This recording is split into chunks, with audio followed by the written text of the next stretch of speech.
सर्दियों के मौसम में चलने वाली ठंडी हवाओं के कारण त्वचा शुष्क हो जाती है।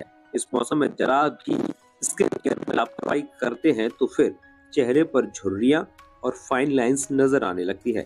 स्किन पर शाइन और सॉफ्टनेस बनी रहे, इसके लिए इस मौसम में त्वचा का ख्याल रखना बेहद जरूरी है।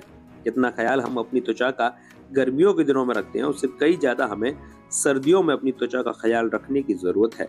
सर्दियां शुरू होते ही चेहरा और स्किन ड्राई होने लगती है, जिसे हील करना बेहद जरूरी है। इस वीडियो के जरिए से आप अपनी त्वचा को कई गुना चमका और दमका सकते हैं। देखिए, बिल्कुल आपने बहुत अच्छा सवाल पूछा है। इस समय सर्दियों में हमें अपनी त्वचा का विशेष ध्यान रखना होता है, क्योंकि हमारी त्वचा इस समय ड्राई हो जाती है, शुष्क हो जाती है। तो हमें नमी को बरकरार रखना है, क्योंकि अगर त्वचा की जो परत है, नमी अगर बरकरार नहीं रहेगी तो उसकी वजह से बहुत सारी स्किन की समस्याएं आ सकती हैं। जो कॉमन सी समस्याएं, जैसे बच्चों में भी बहुत ज़्यादा दिक्कतें इस मौसम में दिखती हैं, और बुजुर्गों में जिनकी स्किन थोड़ी सी सेंसिटिव ज़्यादा रहती है।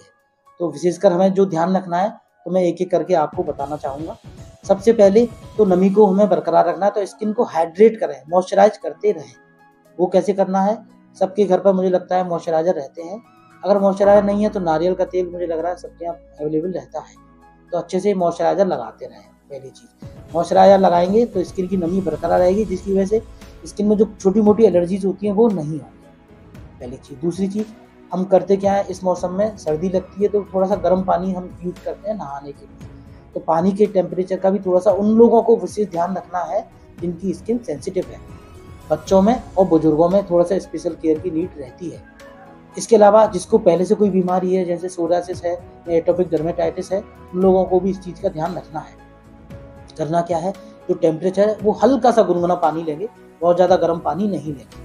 जितना ज़्यादा गर्म होगा पानी, उतना ज़्यादा वो नमी को सोखता है। तो ये भी हमें थोड़ा सा ध्यान रखना है। मॉइस्चराइजर अच्छे से यूज करते रहना है। तीसरी चीज़, जो हम लोग हीटर यूज करते हैं, रूम हीटर यूज करते हैं, उसमें भी थोड़ी सी हमें सावधानी बरतनी है, क्योंकि वो भी नमी को सोखता है, त्वचा की नमी को सोखता है। तो कोशिश करें मॉइस्चराइजर बार बार लगाएं। और रूम हीटर को अगर यूज करते हैं तो हल्का सा वेंटिलेशन का भी ध्यान हमें रखना है।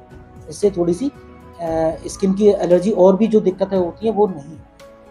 इसके अलावा जो और कॉमन सी चीज़ें हैं, जैसे किसी को सोरियासिस की समस्या है, वो नमी ज़्यादा बरकरार रखे, अपनी मर्जी से कोई भी क्रीम ना लगाए, स्किन डॉक्टर को हमारे पास आए, दिखाएं, हम उसका इलाज करेंगे और वो चीज़ें ठीक रहेंगी। इसके अलावा डैंड्रफ की समस्या थोड़ी सी इस मौसम में बढ़ती है, तो एंटी डैंड्रफ शैम्पू यूज कर सकते हैं। जिसको डैंड्रफ की समस्या ज़्यादा है तो वो तेल ना लगाएं। अगर तेल लगाना है तो शैम्पू करने से 1 घंटा पहले तेल हम लगाएंगे, बाद में तेल नहीं लगाना है। तो बालों का भी हमें ध्यान रखना है। जो महिला है, बालों को काफ़ी लंबे समय तक बांध के रखती हैं, तो वो थोड़ा सा उस चीज़ से बचें, क्योंकि बहुत ज़्यादा गीले बाल बंधे रहते हैं तो उसमें हेयर में भी ट्रॉमा होता है, फ्रैक्चर हो जाता है। इससे भी थोड़ा सा हमें बचना है। तो सावधानी बरतें और सर्दियों में अपनी स्किन का ध्यान रखें।